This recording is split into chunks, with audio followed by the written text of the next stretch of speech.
ಒಂದು ಮಾತಾಡೋ ಹೂವ ಕಂಡೆ ನಾನು,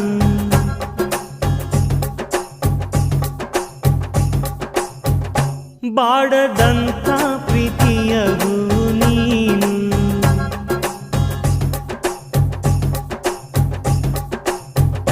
ನಿನ್ನ ಮನಸ್ಸಾಗೆ ಎಲ್ಲ ಬರಿಜೇನು, ಇನ್ನು ಇದಕ್ಕಿನ್ನ ದೊಡ್ಡದಲ್ಲ ಏನು. ನನ್ನ ಬಾಳ ಸಂತೋಷವೆಲ್ಲ ನೀನೆ, ನನ್ನ ಹಾಡು ಸಂಗೀತವೆಲ್ಲ ನೀನೆ.